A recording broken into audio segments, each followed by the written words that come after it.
2-3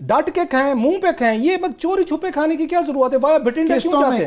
قسطوں میں کس کو بیوقوف بنا رہے ہیں؟ کھائیں, پورا کھائیں, 51 کروڑ روپے آپ کے لیے. وہ ندیم الرحمان چاہنا ہمارا دوست وہ کہہ رہا ہے کہ میں جیب سے سموسے منگواتا ہوں, جیب سے سموسے منگا کے کھلا رہا ہوں, تو یہ کون سموسے کھا رہا ہے؟ یہ کون کھا رہا ہے؟ اور کیبنٹ میں اگلا سنیں عامر صاحب, کوئی پتہ نہیں عمران خان صاحب کو ان کے لا منسٹر پتہ نہیں بتاتے, ان کے قریبی لوگ ان کو نہیں بتاتے. خان صاحب تو خود صاف دے پڑھیں کچھ چیزیں, تو سمریاں پڑھیں, ڈاکومنٹس پڑھیں, فیصلے پڑھیں.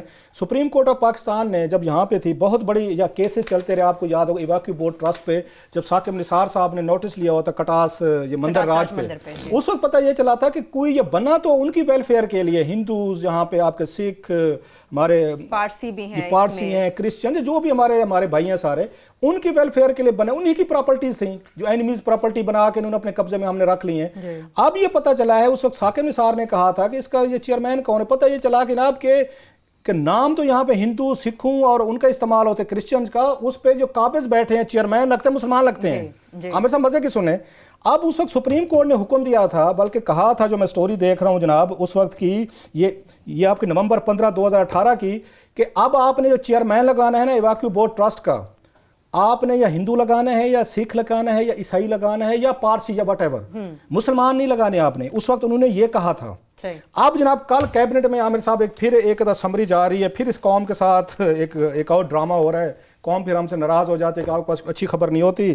ایکسرسائز کی گئی ہے جناب ایک بہت بڑی, اور محمد مشتاق صاحب ہیں, سیکریٹری ہیں سر, کل ایک سمری لے کے جا رہے ہیں کیبنٹ میں عمران خان صاحب کے پاس. انہوں نے 3 نام دیے عامر صاحب, بڑی لمبی ایکسرسائز کی, اس میں 10 لوگوں نے اپلائی کیا, ایک بورڈ بن گیا, اس میں منسٹر آف ریلیجیس افیئر, اس میں آپ کا ایڈوائزر صاحب, اسٹیریٹی والے ایڈوائزر, ویسے کدھر گئے اسٹیریٹی والے ایڈوائزر صاحب بھی نظر نہیں آ رہے, اس میں سیکریٹری تھے. انہوں نے 10 لوگوں کو انٹرویو کیا, 3 نام انہوں نے کل بھیجے ہیں جناب عمران خان صاحب کو کہ ان پہ میں سے کسی ایک کو لگا دیں. میں بھی سے بتا دوں کون لگے گا. ایک نام انہوں نے بتایا کہ کوئی اس میں کرسچن, ہندو, سکھ کوالیفائی نہیں کر سکا. اچھا, ذرا قوم کو خبر دیں ذرا, جو بڑے ہم روتے رہتے ہیں نا کہ دنیا ہمارے ساتھ بڑی زیادتی کرتے ہیں مسلمانوں کے ساتھ, ہم بڑے فیئر ہیں اور ہمارے ملکوں میں بہتر سسٹم. ذرا سنیں, اس میں 3 نام بھیجے گئے ہیں. ایک کا نام ہے میجر جنرل ریٹائر محمد سعد کھٹک صاحب, اس کا دوسرا نام ہے ڈاکٹر عامر احمد صاحب, اس کے بعد تیسرا نام ہے محمد حفیظ اللہ خان صاحب. ان تینوں میں سے کوئی لگا ہے آپ کو کوئی مسلمان یا کرسچن کوئی ہوش ہے؟ تو مجھے تو ناموں سے تو یہی لگ رہا ہے کوئی نہیں ہے. سوال یہ ہوتا ہے کہ سپریم کورٹ نے اس پہ بڑی پروسیڈنگ کی ہوئی. سوال یہ ہے کہ یہ ایواکیو بورڈ ٹرسٹ جو ہے اینیمیز پراپرٹیز ہے, آپ یہاں مسلمان لگاتے نہیں ہیں. آپ یہ بتائیں کہ ایک میجر جنرل صاحب کا کیا کام ہے وہ ایواکیو بورڈ ٹرسٹ کو آ کے ہیڈ کرے, یا ایک ڈاکٹر کا کیا کام ہے ایواکیو بورڈ ٹرسٹ پہ لگ جائے. عمران خان صاحب کے پاس جب یہ سمریاں جاتی ہیں پڑھ کے ان کو ڈانٹ ڈپٹ نہیں کرتے کہ کیسے لگ رہے ہیں. میں اس کے اندر انوالو رہا ہوں کہ یہ بہت زیادہ دیرینہ ان کی ڈیمانڈ رہی ہوئی ہے کہ اس کے اندر اقلیتوں کو مشاورت میں رکھا جائے.